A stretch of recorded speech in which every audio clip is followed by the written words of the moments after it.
City Council Organizational Committee is coming to order. Yeah, here we are, rock and roll. So, good morning. It's a beautiful spring day. It feels like outside, and we are here to talk about a couple of very important items. On our agenda today, we will get an update on the 2020 census with Tony Newborn and Claire Verbaeten. And we are really excited to get that update and to get the ball rolling on that really important data.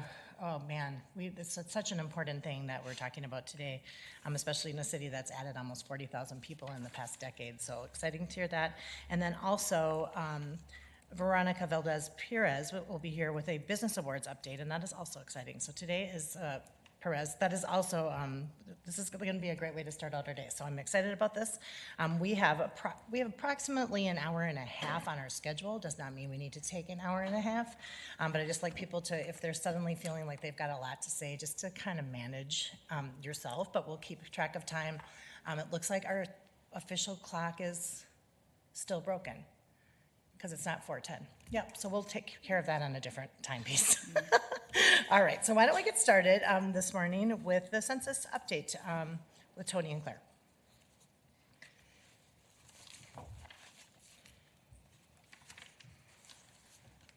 Good morning, Council President Bremoy and council members. I'd like to first start out by introducing myself again, Tony Newborn, pronouns she, her. I serve as the Chief Equity Officer for the City of St. Paul, and my colleague here to the right is Claire Verbaeten. I'm the Equity and Inclusion Program Manager, and pronouns she, her. I also would like to start out by saying Happy Women's History Month. Oh. It's March marks the Women's History Month, and so happy that we've arrived here and looking and seeing all the council members here, at least on the dais, are women. Happy Women's History Month to you. We are here to talk about the 2020 census and the work that we've been doing over the last 2 years. We started in October of 2018. We, under our leadership of one of our co-chairs, Councilmember Jalali, we have been organizing around, and really the census is a community outreach and engagement plan to ensure that everyone is counted.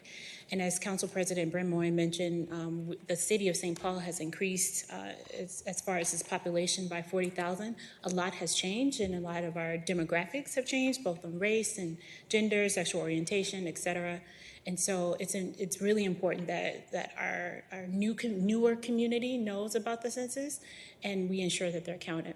So for today's presentation, we're going to talk about how we've organized, what our framework is. We're going to start with a brief presentation around the census, sort of a Census 101. And it's not from an elementary standpoint to kind of talk about the census, but we want to make sure that you have your foundational information around the census, and Claire is going to lead us through that. We'll talk about some of our challenges and the challenges overall around the census and ensuring that everyone is counted. We'll talk about our framework and our plan, our work plan. There are some areas in our city in which we have seen over the past few decades that historically undercounted community members have not participated in the census. And so we want to ensure that we've created an outreach and engagement plan that targets those neighborhoods and also those community members as well. So we'll talk about that. And then we have a to-do list for you. So Claire has put together census bags and a packet for each one of the council members that you have in your chair or next to you. And we have an ask of you. It's really important in your position that you all serve as those census ambassadors. And so we have some tools and tips on ways that you can do that. Obviously, you can take it and create your own, but we have developed a tentative strategy for you all to utilize to reach your constituents in your respective wards on talking about the census. So I have a quick question before you move yes. on. I guess the answer to this question is yes, but I'm going to ask it anyway. We've been told by Ramsey County Elections that the city of St. Paul has 3 of the 4 lowest voter turnout House districts in the state of Minnesota. Okay. And I'm wondering, is that probably an exact overlay to where our census numbers don't represent the number of people actually living in a district? Do you think there's a parallel there? Do I think? Yes. Do I know? Not for sure. I would imagine the same. In our historically undercounted areas, based off of the low response rate, from the results from the census indicate people of color, our new immigrants, renters, our youth, and our targeted areas are North End, Frogtown, and the east side of St. Paul. So I imagine, not knowing for sure, and we can definitely look into that, but I imagine there's some overlay and there's some parallels to the information about housing and the voter turnout rate that Ramsey County communicated over to you. Great, and I ask somewhat because I know that those of us who represent those areas that are in those 3 of the 4 lowest voter turnouts are always working to try to engage and enfranchise the voters in our community as well. So I think that there's, engaging with the census and having a positive experience there really piggybacks on the work that we're doing door to door to door to door.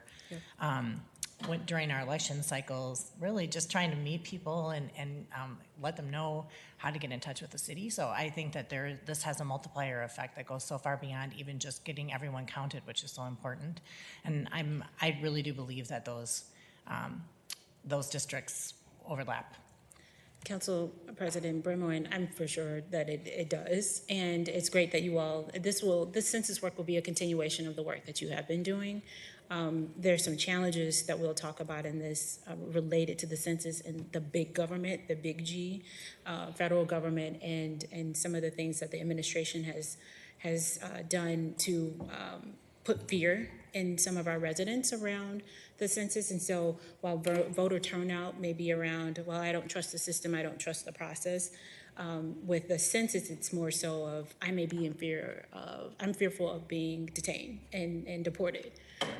The government is watching me, and where's my information going to go? And so some parallel conversations and connected conversations around voter turnout and census, but for sure there's some issues that we're going to have to try to overcome as it relates to ensure that everyone is counted and our community members know that the importance of the census and the legal parameters around the protection of their information. So thank you so much for sharing that. We're going to start out with the Census 101, and we have a brief video for you because we thought the video would be better than us talking. So Claire is going to take over that and showcase the video. And this is made by the U.S. Census Bureau. Just a quick overview of what the census is. What is the 2020 census? Every 10 years, the census records everyone living in this country. It's written in the Constitution and comes in a questionnaire that counts everyone who lives at your address on April 1st. The data can be used to inform funding for services like fire stations, schools, clinics, and representation that affect your community. How will 2020 census data be used? Where there are more people, there are more needs for public services. That's why the census is used by the government to inform funding decisions each year. But that's not all. It's also used by nonprofits to inform services, by businesses to create jobs, and even by students for school projects. Understanding how the population changes helps us shape communities across the country for the better. How does the 2020 census affect representation? There are 435 seats in the House of Representatives. These get distributed to the 50 states by population, and an accurate census response helps your state get the right amount of seats. States with smaller populations get at least one, while states with larger populations might get more.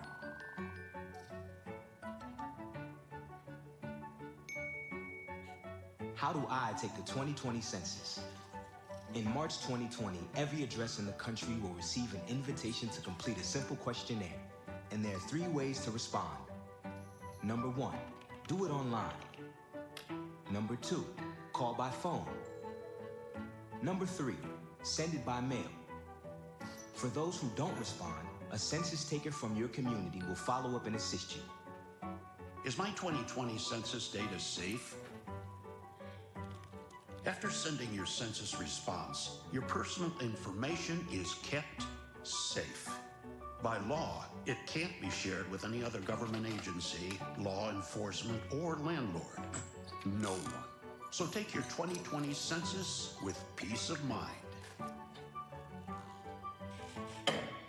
Shape your future. Start here. Visit 2020census.gov. All right. So I wanted to just go through the items in your packet very quickly. So you've got a printout of our presentation. I printed out a sample questionnaire for you to see. Those are the actual questions that will be on the 2020 census. There is a Census 101 sort of fact sheet, a guide to the 2020 census, a map showing what the historical responses have been in St. Paul, a list of the languages that the questionnaire is available in, as well as the web pages and guides, and then a copy of the resolution that Ramsey County has passed regarding multi-unit housing, as well as a letter that they sent to property managers. And we'll be going over this information throughout the presentation, but just wanted to let you know what's in your packet. So, as it was shared in the video, there are 3 ways to complete the census this year, and the online portion is something that's new. So, starting on March 12th, the Bureau is going to send out a piece of mail to households with a unique ID that will allow you to fill out the census online. What's great about that is we're going to get information in real time about where people are filling out the census. It's also very convenient to do so right on the web at 2020census.gov. There's also an option to call in to fill out the census and then by mail with those paper forms that folks are used to seeing. So quick overview of the timeline. Like I mentioned, March 12th is when those unique IDs will go out. It's the sort of the day that the census becomes live online. April 1st is National Census Day. That's the holiday where we celebrate the census. And sort of during March and the end of April, when folks will be responding to the census either online, by phone, or by mail, that's called the self-response period. After that is when the census takers will go out and visit the homes of those who haven't responded. That's happening between May and July. There's not really an official end date, but we anticipate that they'll be following up with homes through the summer. All right, any questions on those basics before I head into some of the specific demographics in St. Paul? All right. And if you can't see this map on the screen, you do have the map in your packet as well. And so you'll find your ward on there and you can see the highlighted areas that Claire is going to point out. Yep. And we're happy to send out the literal map as well after the presentation. So the census creates a response outreach area mapper. It's called ROAM. And it shows what the response rates have been to the census in the past. It's pretty accurate at predicting where people will self-respond and the percentage in that neighborhood. So this is just a copy of what it looks like in St. Paul. The legend will tell you what the response has been, and then we've highlighted those hardest to count areas in St. Paul. So again, like Tony mentioned earlier, it's really Frogtown, North End, East Side, those neighborhoods that are highlighted on the map. And then overall, if you think about communities that are historically undercounted, it's people of color, indigenous communities, immigrants, refugees, those who are undocumented or mixed status families, folks who are highly mobile, experiencing homelessness, low income, renters, and youth. Could I just add a point to that? Mm-hmm. To connect, so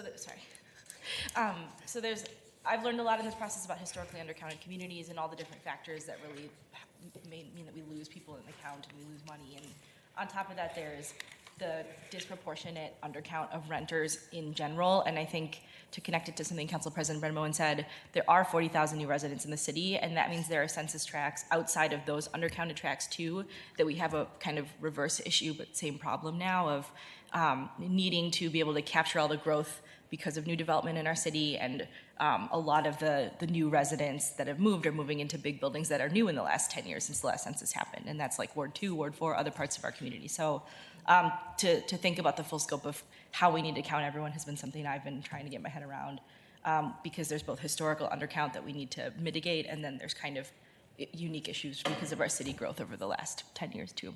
So just wanted to add Yeah, that. absolutely. I'm gonna let Tony talk as well about some of the challenges around that specifically for some communities.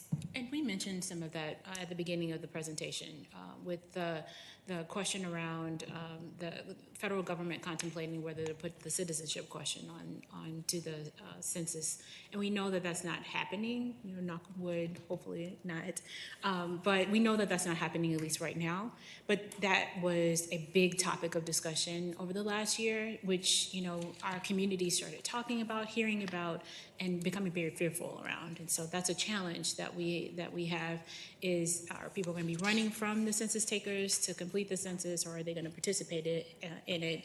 But it's largely due around, and with some of our communities who are already maybe anti-government or fearful of government for past wrongs and past historical incidences, the citizenship question just added to that level of fear. And so that is just to identify and state the elephant in the room around a challenge of ours in ensuring that everyone is counted. A second challenge is language barriers, and I'll move to the next slide. This is just talking about there's no citizenship question. But the Census Bureau will be offering the census into 12 different languages. And that includes English, of course, and it includes Spanish, but it doesn't include some of the languages that are predominantly represented in our community, which is Hmong, Somali, and Karen. Spanish is included. And so there's some across the country, there's various organizations that are taking the form and actually translated it into other languages. We don't have that resource here as of yet, and we don't know of any community organizations that are doing that. But there is a help desk available in which you can text count to MN 2020-2020 and then ask questions about the census in various languages. It could be in Spanish, it could be in Karen, it could be it could be Spanish, Hmong, and Somali. And we've actually spent some time during our community meetings playing around with the tool, and it does work. And so that's a way for our Hmong and Somali speakers here in our community to be able to learn more about the census and understand the flow and the form. And then the Census Bureau also has web pages and guides online in 59 non-English languages as well. And so they still don't include, some of the languages that are represented here in St. Paul, but it is a broader list of languages. What is our plan to reach the Karen community, for example? That's a huge growing community and will definitely impact the census in the area in the red box. Yes. And other places, but I mean, if that's ground zero, what are we doing? Sure, that's a Council President Brenmore, and that's a great question. We are, what we've done, so we have a complete count committee, and getting to the next slide, we have joined forces with Ramsey County and created a joint complete count committee with Councilmember Jalali serving as one of the co-chairs and Commissioner Victoria Reinhardt serving as Ramsey County's co-chair. And within this complete count committee, we have about 50 representatives of various organizations across the cities who are, and all of us are organizing around the census and how we're going to reach our communities that are represented here in our city. We have someone from the Karen organization who is serving on the CCC, the Complete Count Committee. We also have, so they're giving us information about how to strategize and how to create an action plan. We also have what we call census hubs, library hubs. So all of our city libraries as well as our county libraries will serve as, we call them hubs, but the more technical term is questionnaire assistance centers. And we will, we're working with our libraries to ensure that we have folks who speak various languages and representatives of various communities at those libraries to help our residents to complete the census. So there is a resource. There will be actually people there to assist. One thing that we are working on that we need to coordinate around is to ensure to be able to communicate which one of the libraries will actually have those individuals who speak the various languages there.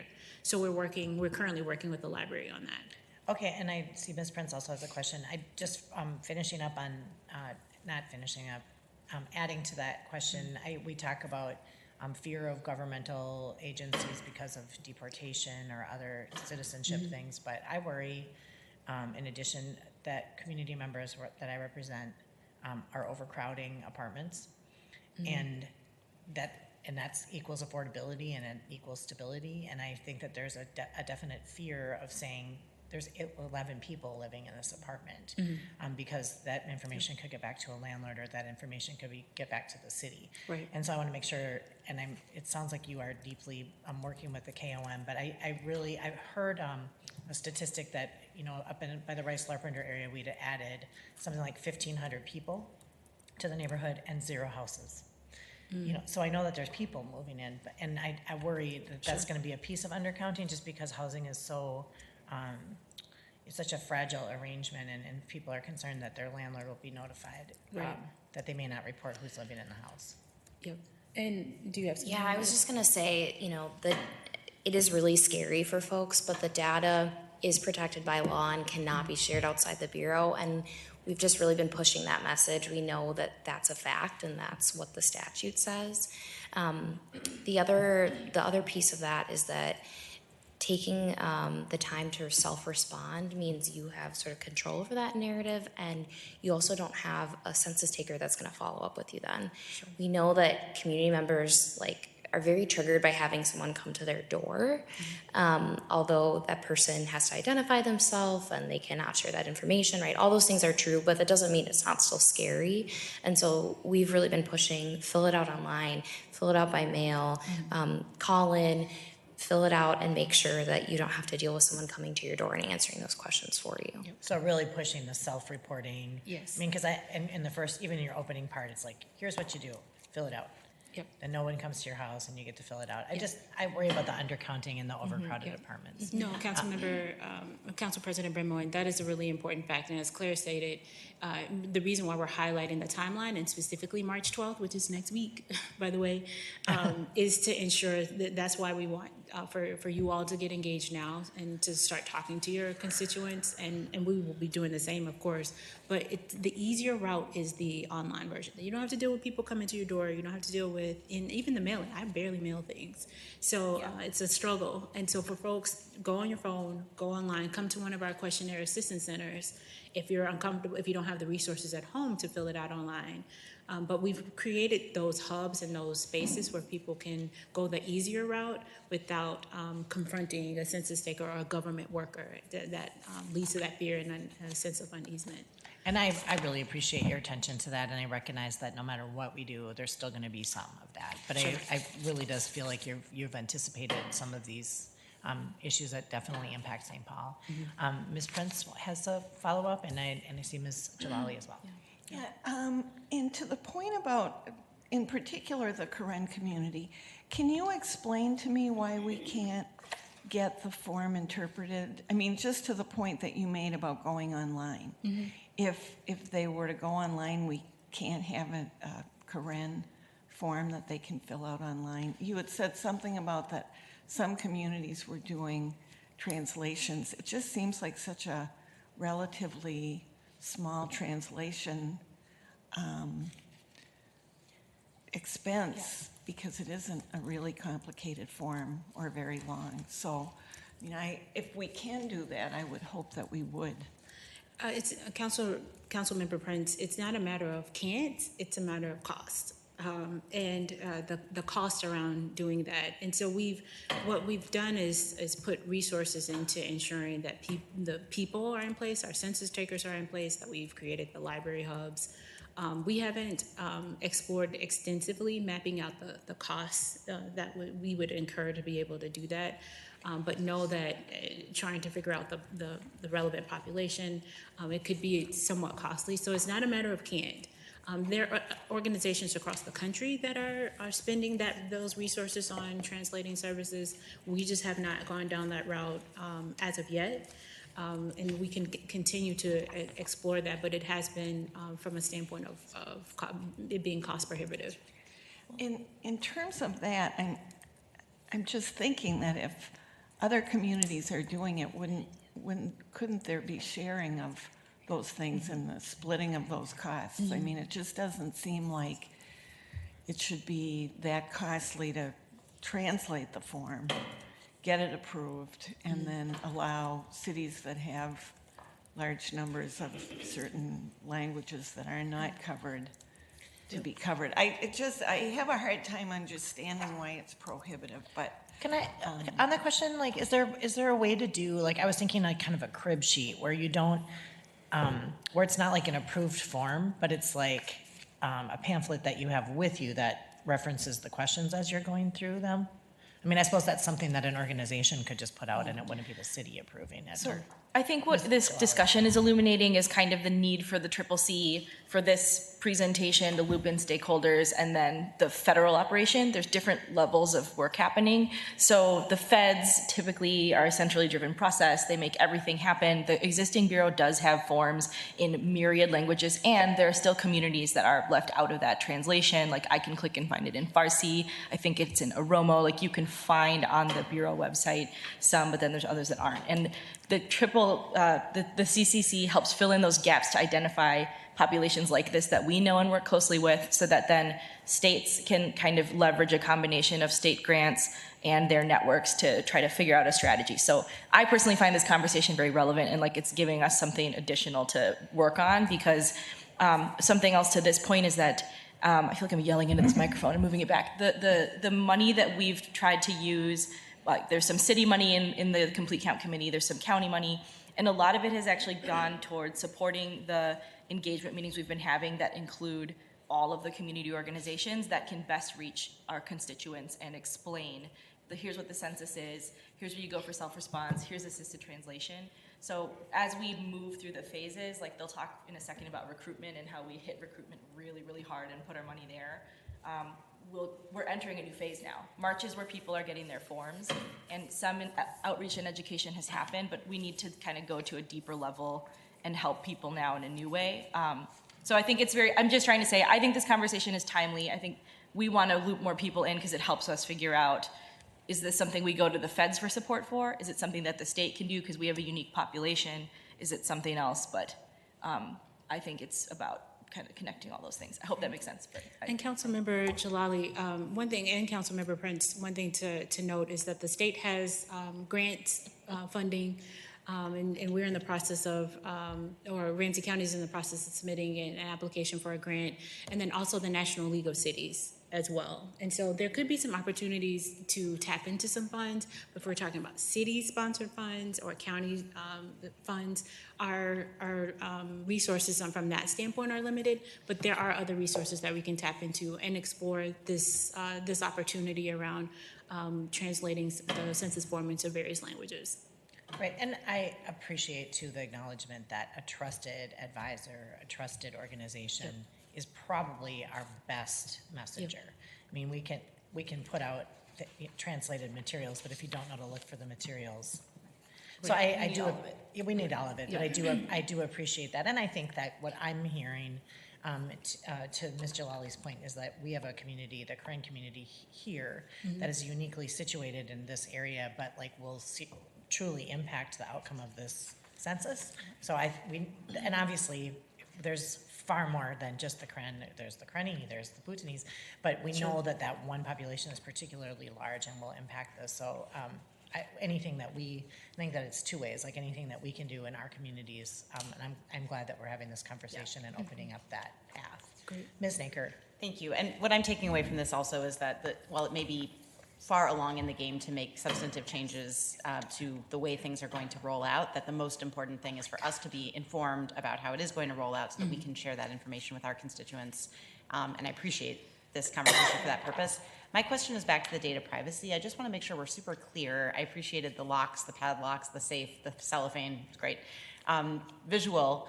I think a question we might get is that we do often see census data used for all kinds of things, and American Community Survey and census data kind of blended together to tell, for example, where areas of racially concentrated poverty are, things like that. So I think it's important for us to differentiate, and I'm going to say this and then correct me if I'm saying it the wrong way, that while aggregate level, generalized data from the census is public and is important to be public, because that's how we get a lot of resources and make the best allocation decisions. It's individual level tied to your own name and address data that is not public. And I just want to make sure we're clear about that, because people might say, well, I see census data out there all the time. How can it not be public? And we need to be prepared to answer that. Councilmember Naker, that is an excellent point. That is the defining line, one of the defining lines between what's public and what's private. I think we had the discussion earlier around folks who are scared about if they have 11 people living in a one-bedroom apartment, right? And that being communicated to the federal government, used for, if they're undocumented, used for ICE or to their landlord, et cetera. That is the information. Your name and the information you provide in the census is not, that is what's kept private. It's still, to be very honest, when I first got voluntold to be on the lead of the census work, I struggled with that, and because that's a hard, that's information that's difficult to process for our community members, for any layperson to think about. If you are already being targeted by the government, or if you watch TV and the administration is saying something about your particular community, it's hard not to think, oh, well, this is a route that they can use to target me and to come get me and my family. So it's been a struggle, at least at the beginning, to think about what can we say to encourage our community that they should participate in it. And in all honesty, where I have landed is it's better to be counted than not, at least for now, and to make sure that our community members know that those defining lines. So yes, we use census data from an aggregate level to, it helps with our funding and programming and et cetera, the LGA that we receive. But the tie-in to your specific name, that is the information that is kept confidential. Right. And I just, having come off of yesterday, I'm wondering if maybe a metaphor we could use, and I don't know if this is accurate or not, would be that we know how many people in Minnesota voted for which candidates, but we don't know who you voted for. Sure. And maybe it's that kind of line that we can use to draw between public and private. Councilmember Naker, I think that's an excellent analogy, and hopefully for our community they can relate to and be able to understand the differences. Great. Before you go on, I did just want to add on the language portion to take a look at the guides that are in your packet. They list the languages that the questionnaire itself is available in, which is the 12, and then the web pages, which is a much more exhaustive list. And that includes the guide that's in your packet. That is also available in those 59 languages. Thank you, Claire. Mm-hmm. So we're going to move to talking about the overall framework. So we'll talk about our employees and resources. We've mentioned the historically undercounted communities, and we'll talk about our media strategy as well. This is just a picture, and you'll see a familiar face on this slide here with Councilmember Jalali serving as our co-chair. But this is showcases our Complete Count Committee, which again is our basic outreach and engagement committee.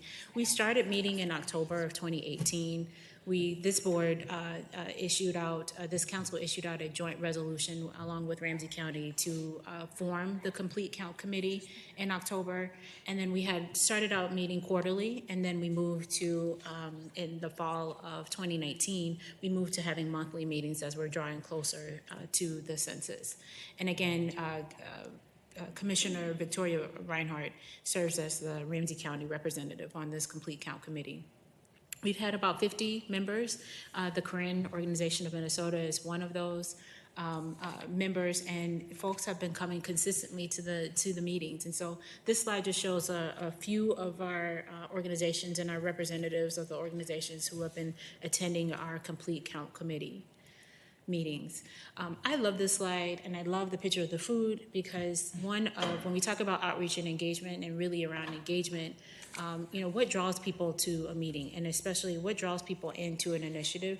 Food has a way of bringing people in and also getting them to stay. And on top of that, we've been able to invest in our local St. Paul entrepreneurs, and by having food at each one of our meetings and CCC meetings, and making sure that we're working with Afro Deli, Mama's Kitchen, and various other restaurants across the mostly St. Paul, I wouldn't say county, but mostly St. Paul.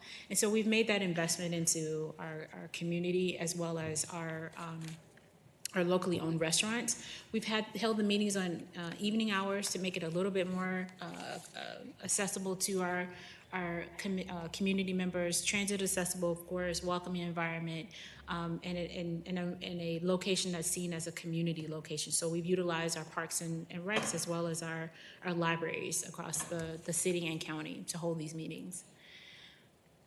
I think, is this you, Claire? Mm-hmm. So tapping into our city resources is huge.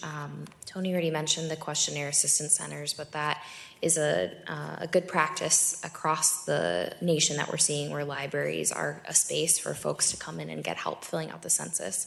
All of St. Paul libraries will be participating in that, as well as Ramsey County libraries.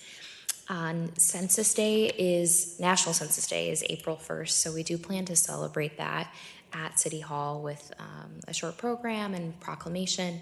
I know the state is also planning to have something marking National Census Day as well, so we will keep you posted on those items as we sort of make flyers and advertise. And then another initiative that we're really excited about is Census at Work. And the St. Paul Area Chamber of Commerce came up with this idea to sort of highlight businesses, government organizations across the city and really county that are willing to give their employees paid time at work to fill out the census. We're proud that the city of St. Paul will be participating in that. Ramsey County will as well. The day that they picked to sort of highlight that is April 7th, and we're working actively with all of our departments to make sure that all of our employees are able to access that, on their phone, on a tablet, at a computer. We're going to utilize our libraries. We'll set up some additional locations for departments that need that, and place folks there to help them fill out the census on that day. So to focus back on our historically undercounted communities, which we mentioned, our POCI, our new immigrants, our renters, and our youth, we've developed somewhat of a plan and framework to ensure that those folks know about the census and are counted. And so Ramsey County issued out back in January a multi-unit housing resolution.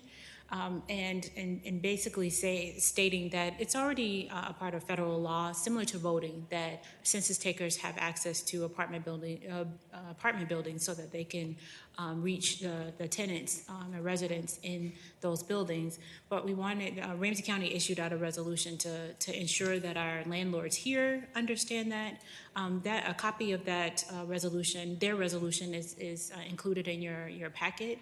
They also sent out a letter to the landlords here in Ramsey County to let them know of the resolution and of the right to open up the apartment buildings. So that all is included in your packet. We also identified, as we're thinking about the historically undercounted, our youth. And the youth actually, based off of the Census Bureau data, our youth are largely undercounted.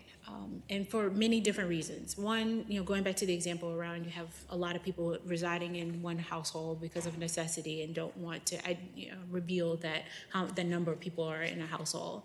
The other is maybe someone, our kids live with grandma in half of the year and grandpa half of the year, or with parents at another point of time. And so on Census Day, we're asking how many people are residing in that particular home, and various other reasons as to why our youth are not counted. So we want to make sure that our youth are counted, and so we partnered with St. Paul Public Schools to join in with this effort. We hope to be doing some read-alouds. You all have the cutest census book in the world. So cute. It's so cute. When I saw it, I just started printing copies. And so the census book, what we're anticipating and want to pull you into as well with St. Paul Public Schools is to do read-alouds at around the schools that are in our targeted areas, which are Frogtown, Eastside, and North End. We also hope to do a few read-alouds at our libraries as well, so we're working with our libraries department and coordinating that. And then as we get to faith organizations, our faith organizations are places where from Wednesday and maybe even Tuesday, from Wednesday to Sunday, our residents are in one place at an extended period of time, maybe an hour to 2 hours, at a synagogue, a temple, a church, a mosque, and various other locations. And so we want to make sure that we're tapping into and going to where people are already at. So we're working, and this is a place where we need your help, and we want to get on the announcements on the church bulletin or the announcements of the mosque bulletin. We want to do presentations at our various religious organizations in those areas that we've identified. And so we need your help, and we'll talk about that towards the end, in putting together a plan. And maybe it's you going to your own synagogue, to your own mosque or a church, or religious organization, and speaking about the census, and we're happy to provide you with some talking points about that. But we want to take the opportunity to focus on the areas where we know that there are going to be 50 to 100 plus people in one space at a given period of time. And so we will be launching that effort relatively soon as well. This is you, Claire. So this isn't as pretty as the community investment slide, but it is my favorite. Because it is a testament really to the work that we've done, that our Complete Count Committee has done. So back in December, the Bureau informed us that we were thousands of applicants behind in terms of census takers. And they had a goal of 4,100 applicants. I think we were at like 2,500 at the time. And what's also important about this is that unlike our partners in Hennepin County, who had an office, they had about 10 staff, they had partner specialists who were going out and actively recruiting. Our nearest office was in Rochester. There was a part-time person. Like the Bureau themselves have acknowledged this is our work. So we just like activated our CCC membership. We really like shoved this down people's throats. Our main focus right now is recruiting census takers. And to the point that Council President Brenmoen, that you brought up earlier, the messenger matters, right? If you have someone coming to your door who is your neighbor, who looks like you, who speaks the same language as you, that makes all the difference. And it's really one of the most important things we can do to support the census effort, is find people from our actual community who reflect our community to be in these roles. So we're pleased that we've met our goal, that we have met the raw number. The Bureau has also told us that we met the language goals that we had for the county, which is huge. And we seem definitely set in our historically undercounted neighborhoods as well. I really appreciate your sharing this Tom's antacid tablet with us. But I really do, I kid, but I really appreciate it, because I say this often, but we always focus on what we're not, kind of deficit-based and what we're not doing, and the fact that we had a huge task in front of us, huge. I mean, the numbers were just, unattainable in so many ways, but apparently they're not. And this isn't the kind of stuff that ends up in the papers typically. The plane landed safely at the airport. It's not a headline. But this is profoundly important and really speaks highly of the work that was done by the organizing committee. So I appreciate lifting up that success.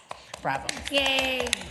I want to mention Councilmember Jalali, because she was the one. Oh, I'm sorry.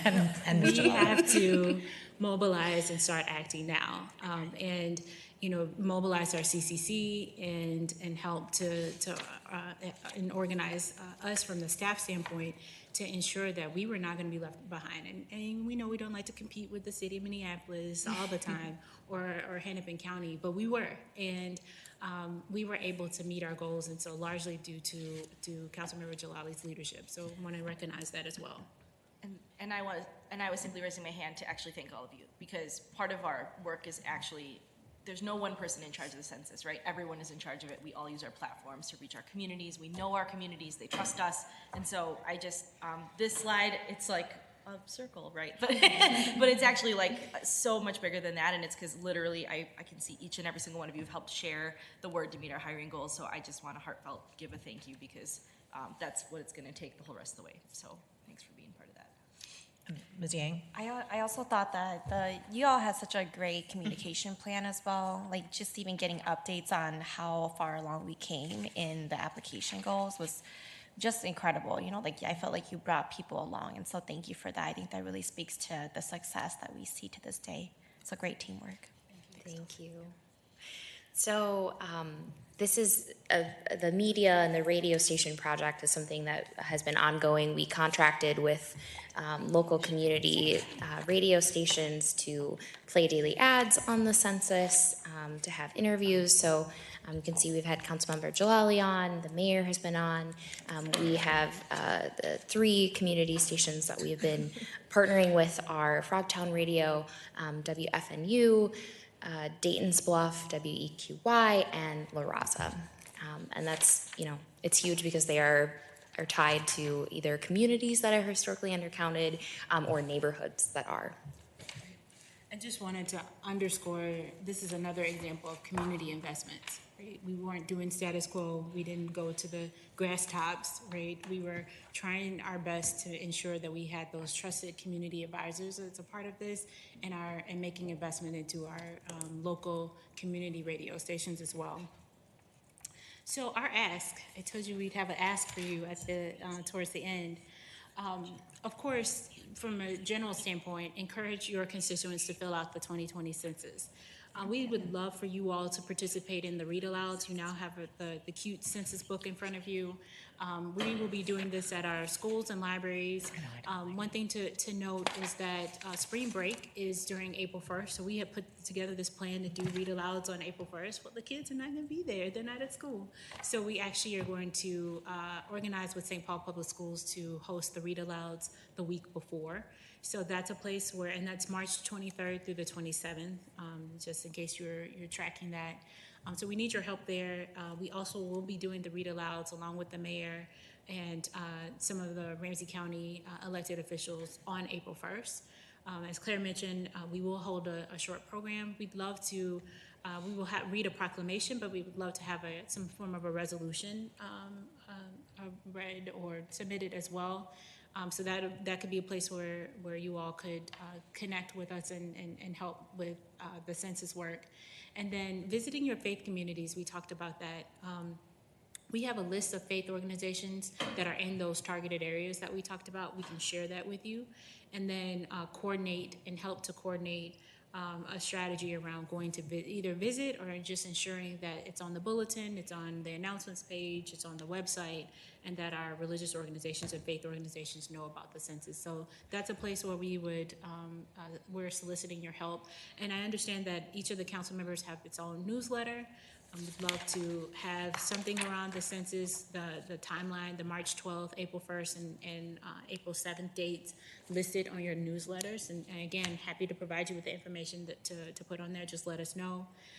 Again, celebrating National Census Day, which is on the 1st, we will be holding our programming down in the Memorial Hall by the Father of Peace statue. And a short program, we'd love to have either one or a few of you all a part of that program as well. And then participating in Census at Work, which is on April 7th. And if you go into the Chamber of Commerce page, and we can send that link to you as well, they have a lot of different strategies. Your media strategy, they want you to post on Facebook or Twitter or whatever of you completing the census either on your phone or signing or completing the actual form. And posting that to their website so we can start tracking that and building up more visibility around the census. And use the hashtag WeCountSTP, so We Count St. Paul. The state's tagline around the census is We Count, so we just added STP so that we can track our own social media presence as well. And I mentioned passing the census resolution. March 12th is the first day to complete the census online. Again, that's the push that we want, that we're making for our residents. And then April 1st, celebrating the National Census Day. So we can figure out which date that aligns with the council meetings in order to do that. Well, if we want to roll out a resolution for the first day of census, that will need to be inputted today. Okay. So, and it doesn't have to be a lot. You Okay. know, it's just something, so let's stay in touch about that as Okay. the day comes to a close here. I think that there's something to be said about that. The April 1st day also would make sense, whichever, makes more sense to you, but I'm looking at the date of the 12th, and what do you know, that's next week. Great. And we did, Council President Brindmore, and we did speak with Wajong about that, and we'll work with her to coordinate that. Great. And you were saying about newsletters, and we all have some version of newsletters and have great intentions of getting them out every month. And sometimes we do.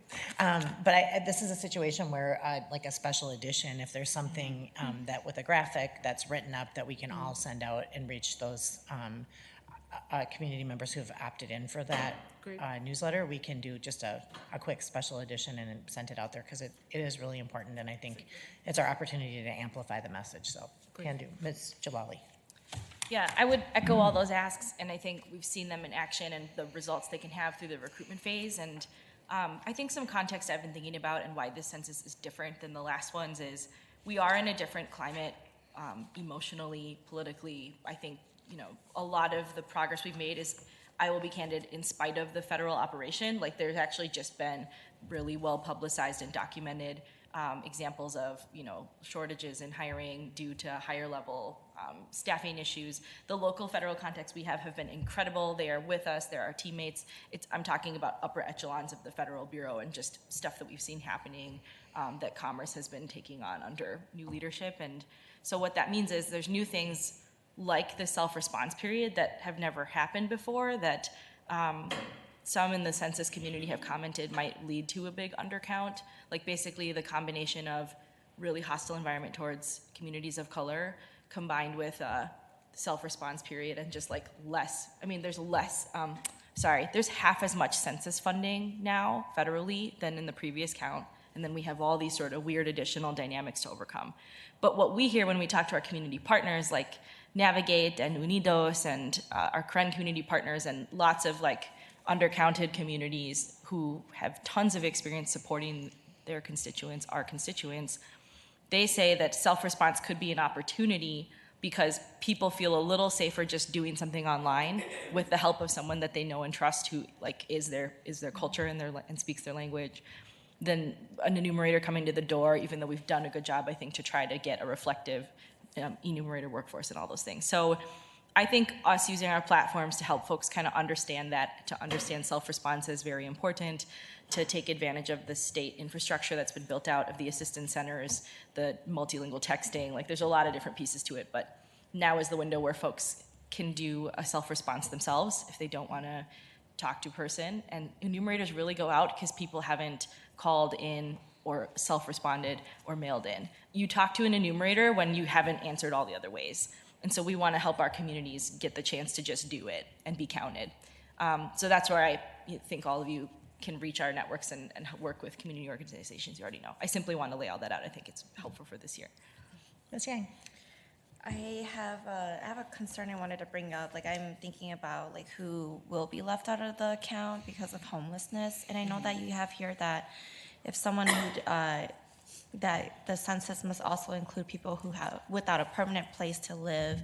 And if someone who does not have a permanent place to live is staying there on April 1st, count that person.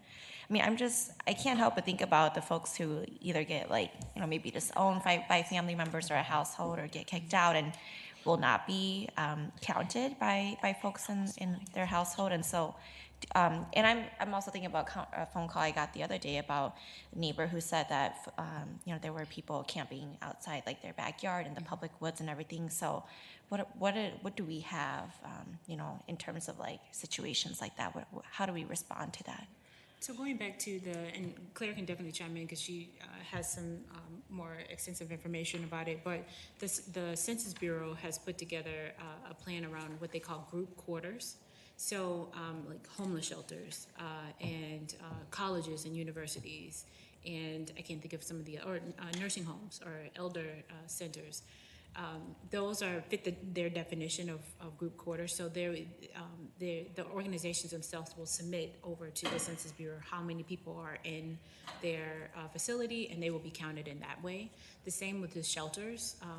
They will do that, and then they have a unsheltered or homeless initiative to where they have individuals who will go out and look at various campsites and count people there. So there is an effort that is put in place for that. And you have census takers who will be doing that work of approaching them, is that right?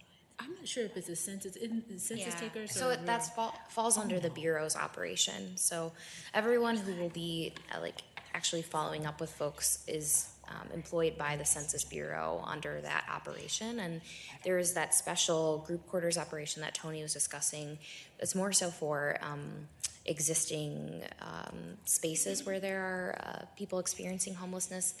They work to identify those shelters and large spaces, but they will have folks who will go out and count people where they are. Like if there is someone under a bridge, it will be listed as that person is under a bridge, and they absolutely deserve to be counted and will be counted. Ms. Yang. Oh, thank you so much. And then I just have a question about the list of languages that I wanted to go back to that. How many of those languages were,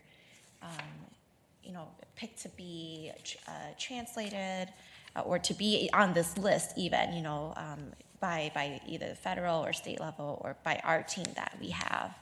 Because I'm just trying to think about if our team, we were the ones responsible for picking what languages would be here, how much did we actually prioritize the population that we have here? Mm-hmm. Yeah, it really exemplifies the struggles of missing people, right? Because a lot of what they use to determine these languages is the last census, right? So if there were those communities that were undercounted, then we have the issue of not even having a language or having the census available in the language that they speak because they weren't counted. So I am not 100% sure how to explain the process that the Bureau uses to determine which languages. I know that information is available and we can get that to you, but what we're committed to doing is supplementing and filling those gaps where needed. And I know one of those gaps for sure is for our Karen community in St. Paul. I would be more than happy to support you if you need any resources or connections to people who speak other languages too. Great. Thank you. Thank you, Member Councilmember Yang. So that's it. If you have any questions, you know how to reach us. I know our presentation was a little bit longer than we anticipated, but there was lots of good questions around it. We are living and breathing census right now, and looking forward to, I would say April 1st, but it's actually April 7th before things start to kind of slow down. But, we may come back before you all after the 7th to see, depending on what's going on and where the needs are, and as we start to get the response rate. You can look online on the Census Bureau site to see what the response rate is in the state, in our city and state, of course. And so we may need to ramp some things up or slow some things down depending on that, and we should know probably around mid-April what we should be doing. So, going back to the ask of this group, those were just what we were thinking about as a list of things that we were thinking about. Feel free to take it and roll with it as you see fit. We'd like to be able to track it, because one of the things that I want to be hold up and prioritize is to ensure 10 years from now, I'm not sure if I'm going to be here 10 years from now, and I don't know about Claire, but at least we have a packet of some sort, and we've documented our efforts, and that can be carried on over to the next group of folks who lead this work on behalf of the city. And so please let us know as you are developing your particular strategy for your respective ward. Let us know what you're doing so that we can track it and maybe be able to even replicate it in the next 10 years for the 2030 census, which sounds crazy to be thinking about, but it's important that we make sure that we carry on this work. Great. Thank you so much. And I have one last thing that I just thought of, and I should have brought this up sooner. But thanks to Councilmember Yang for bringing up homelessness. In particular, I'm wondering about homeless families and unaccompanied minors who may not be in camps or under bridges. Sometimes they're doubled up in apartments. They're they're people that the school district knows about and charter schools know about them. So I'm wondering what kind of direction we could provide to Project Reach at the St. Paul Public School that works with homeless families, and also with our charter schools that have a lot of unaccompanied minors. If we can get some advice to them in terms of how to get those individuals counted. Councilmember Prince, thank you for raising that. And one of the reasons why we felt that it was important to partner with St. Paul Public Schools is to ensure that we capture those, that demographic. And so we're actually looking for them to tell us where should we be going, how should we communicate to our CCC, and if we need to build a strategy around that that's different from what the Census Bureau is already doing or what we're already doing, to let us know, and we can craft a plan around that. Great. So Thank we're you. looking to hear from them as to what we should be doing and what advice to And I'll give. follow up on that too. Okay, great. Thank you for that. I did just want to add on that too. I should have spent a little more time explaining this previous slide. The census row map. The map is available, and Bob Spalding in PED was amazing and overlaid all the schools, libraries, rec centers, and faith organizations in the city. So you can go into your ward, you can see the count, and you can see where there are large gatherings of folks at those specific categories. So What are those lines? Are they zip codes or? So the like orange, and those are the hardest to count area lines. But the boundary, is that considered a census tract? Mhm. Okay. Yes. Okay. Yes. I wasn't sure what the boundary actually was. Yeah. Kind of makes sense. It was the census tract. Okay. Maybe I should have known that. All right, wonderful. So again, so much gratitude. Thank you very much for your hard work, Ms. Jalali, for stepping into your role as council member and right into the census. I think there was like a 2-day lag between your starting. Well, we appreciate your leadership there, and then also just being able to plug in at this point and help drag this thing over the finish line, because it's so important. So thank you very much for your work and efforts. Thank you. Great work. All right, patiently waiting is Veronica Valdez Perez, and ready to rock and roll. I saw you gathering your papers. Welcome. We're excited to hear an update about the business awards. You can just, we'll just pass it around if you want to hand it to Ms. Yang. Thank you.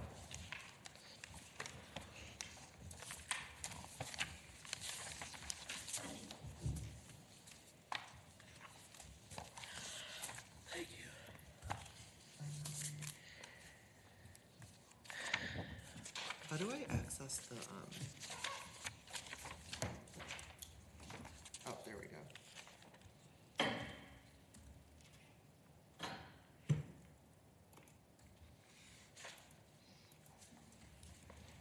Is it already on View Slideshow?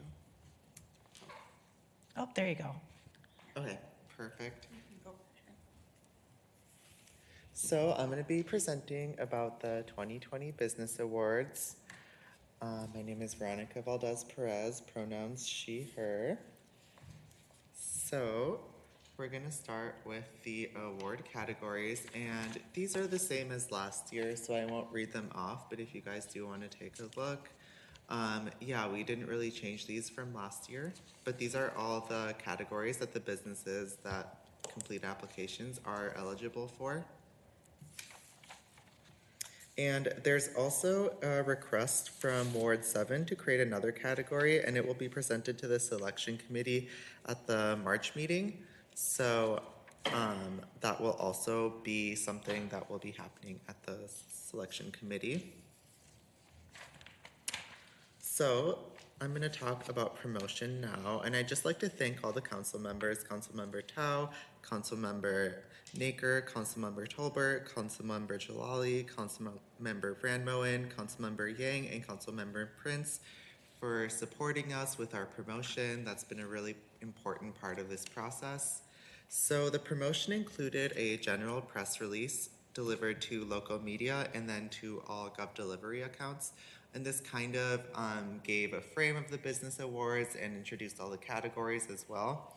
And then another important part of promotion was I reached out to past winners for statements regarding the award process, and I actually used these statements to make promotions, such as social media promotions, that went on Facebook. And here are some examples of some of the content that was shared. So once again, thank you to all the council members that shared some of this content. And yeah, as you can see, it just includes information from past winners and their experience. And this is how a lot of people learned about the awards.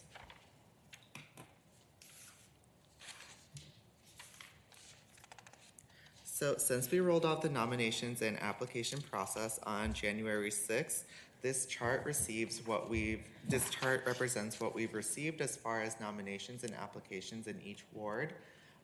For Ward 1, we are at 1 application completed and 3 nominations. For Ward 2, we are at 9 completed applications and 18 nominations received. For Ward 3, we are at 1 completed application and 3 nominations received. For Ward 4, we are at 2 completed applications and 4 nominations received. For Ward 5, we are at 2 completed applications and 8 nominations received. For Ward 6, we are at 1 completed application and 4 nominations received. And then for Ward 7, we are at 7 completed applications and 19 nominations received. And these actually isn't updated from this morning because the PowerPoint had already been put together, but this is as of Friday on last week. So, and kind of went over this, but this is just the percentages of applications complete in each ward.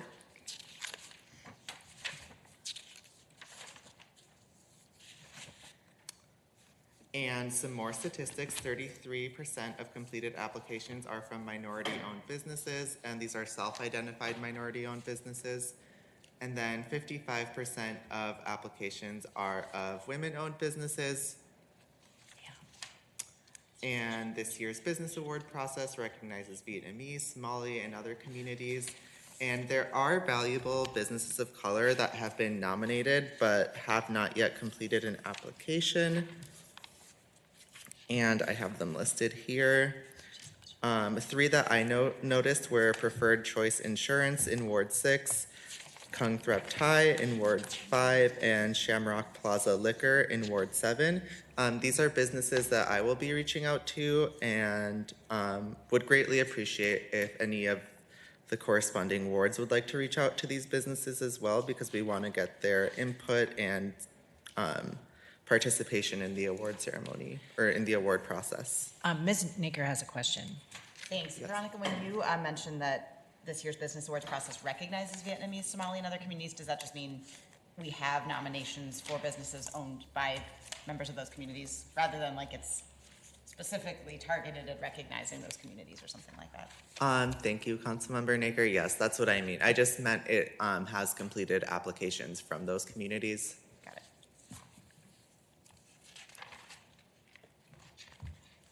So the deadline for applications is this Friday, March 6th.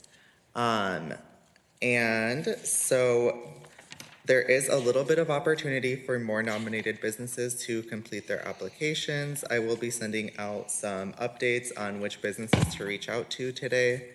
The deadline is 5 p.m. on this Friday. So if you guys have any questions on how to reach out to these businesses or any suggestions on how to do so, I'm open to hearing those.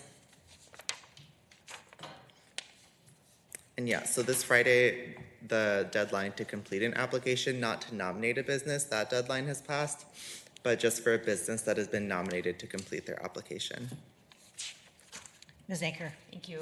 It would be really interesting, I don't know if you know it offhand, but to compare, because we're building this bike as we're riding it and always trying to get better and better at it, to know how our number of applications and nominations compare to previous years. I know it's always a slog to get both nominations in the door and then to get them to complete applications, but it would be interesting to know if we were seeing either of those numbers going up. So I don't know if you know any of that now, but maybe afterwards you could share with us how we're doing.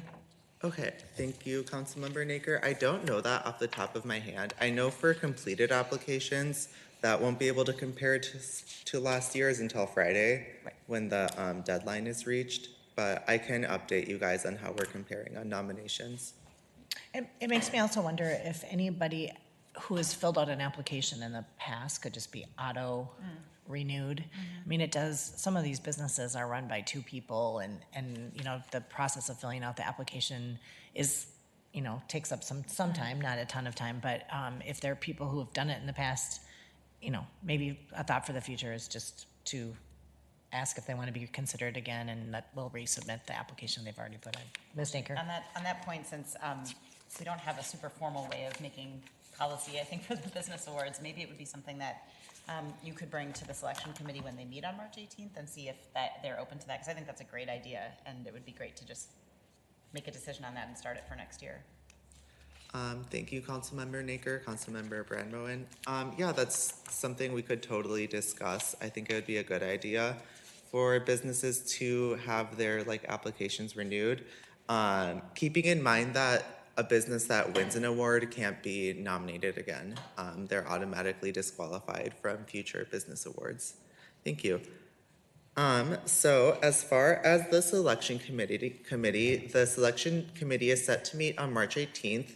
It will be made up of the following selection committee members: El Burrito Mercado, Tongue in Cheek, Baked Bread, Wet Paint, Securian Financial, A. Johnson and Sons Florist, and Urban Growler Brewing Company. It's hard to say. And these are all businesses that are past winners. And my suggestion for this committee is voting by inclusion.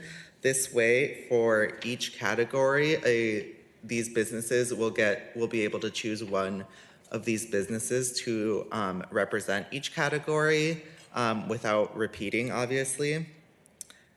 If there are 15 eligible businesses, then there will be 15 options to apply to these 4 categories. I know the number has gone up since that count was taken, but that's just for example.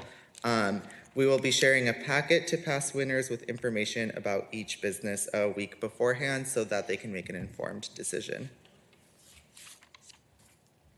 Ms. Yang? Just a question, just so I'm hearing you right. So if a business that isn't already on your list, hasn't been nominated, like if they wanted a chance to apply, can they still do that or no?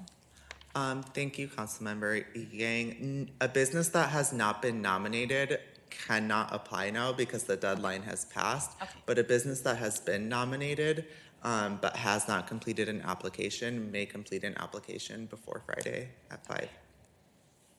Ms. Prince? To Council President Brandmoen's point, what I think I heard you say was if they had submitted an application, not that they were selected for the award, but they were nominated in a previous year and they completed the application, could they resubmit that application?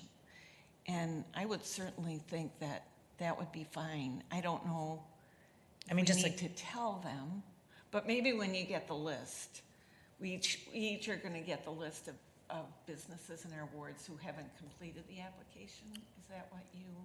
Councilmember Prince, yeah, so it's on an Excel file, all the businesses, basically every single nomination and application with all the information about statements from people nominating the businesses as well as the completed applications, which is statements from the business owners themselves.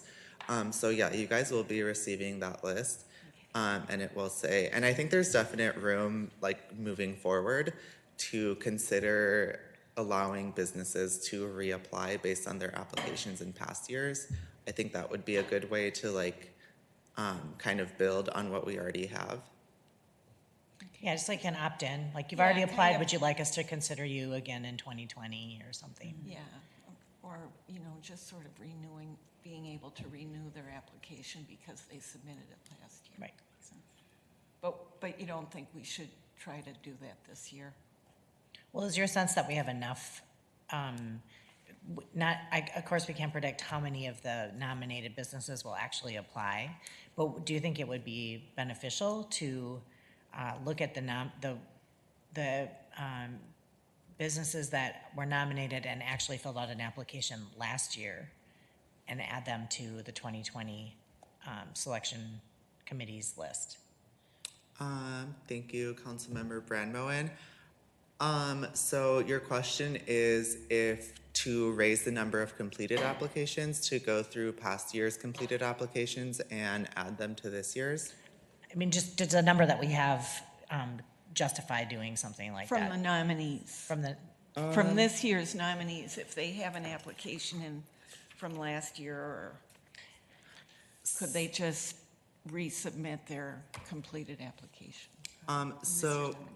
Yeah, this year's nominees who have been nominated again, if they've submitted an application, could we accept their previous application? Because I think you're exactly right. For small businesses, they get that application. Another category of people for whom it's difficult to fill out that application are businesses where they don't speak English.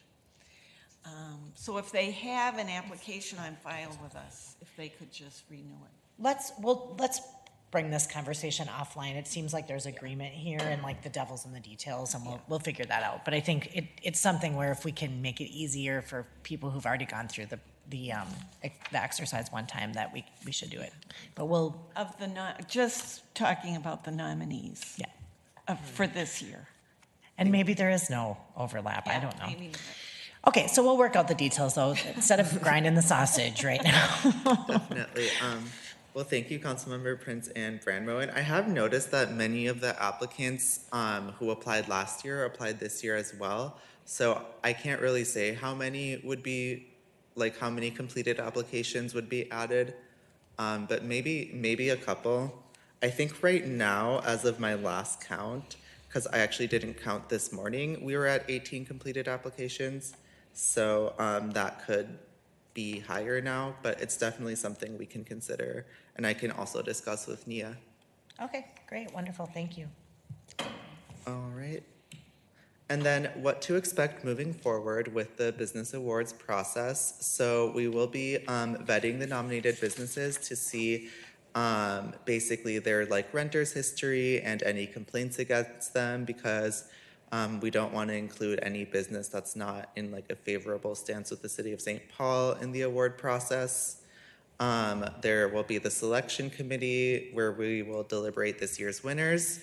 We will be making video awards content. We will be making business awards video content with Nick Nelson from Media Services. We will hold the award ceremony and then a press release, as well as social media and Gov delivery announcements of the winners. And I would like to ask council members if they would like to see any changes to this year's award ceremony based on what they saw last year, or just in general. Yeah, but the time. I'm sorry. We're talking about the amount of media services that the council uses. This is a great use for it. So I think I'm glad that we're continuing to do that video piece of it, but you might need to repeat your question. Oh, sure. My question was if any council members have any suggestions for changes they would like to see in the award ceremony. Well, my suggestion always is to get scripts to the council members ASAP so that we can, because no matter how well written a script is, it's nice to edit it and get it in your own voice and get a better understanding of an award that you might be given. So that would be my one request. Thank you, Councilmember Brandmoen. Others? Ms. Prince?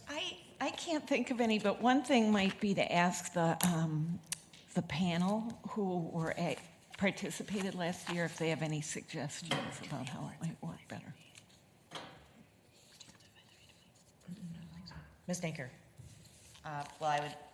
Council President Brandmoen and I were just talking about how it would be great to do the awards at 5:30 if it's possible, because that might make it easier for others to come. I don't know if that's in the plans. Great idea. I think we've had it at 3:30 in the past. And then I think in general, on the same note, it would be great. Our first year, we had a lot of folks come who weren't necessarily the businesses that were getting the awards. There were other supporters, there were other members of the business community. I know the Business Review Council and the Chamber and others have really been helping promote the awards this year. So I would really recommend that we make it an invitation far and wide to people to come and support the businesses that are getting recognized. And if you can, I know you'll be sick of promo by the time this comes around, but if you can send all of us a blurb to help invite people to the ceremony, I think it would be great to have this house be full. Yeah, so kind of to like have a good turnout. Yeah. Yeah, that's great. Nice. You said it much more concisely. Much more concise. Sorry. Good job. Ms. Yang? Where do you usually have this ceremony? Usually this would be in council chambers. Yeah. Okay.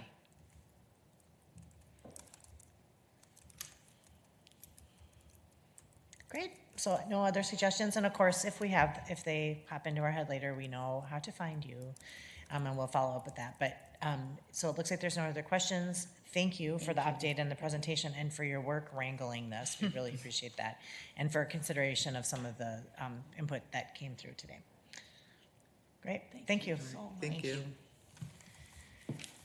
All right, that is the balance of our agenda for today. So if there is nothing else to come before us, Ms. Jalali, were you, okay. No. I know there was a press conference, no. Oh, that's at 1. Oh, do you want me to? Yeah. Yeah. I'm like, don't gavel me out. At 1 o'clock, there will be a press conference announcing our tenant protections ordinance that we've been working on in the organizational committee room, so where we normally would be. And I am excited to invite everyone to attend and support our community partners. So I'll be there at 1. Thanks. Great. We'll be there at 1. Wonderful. So with nothing else, we are adjourned.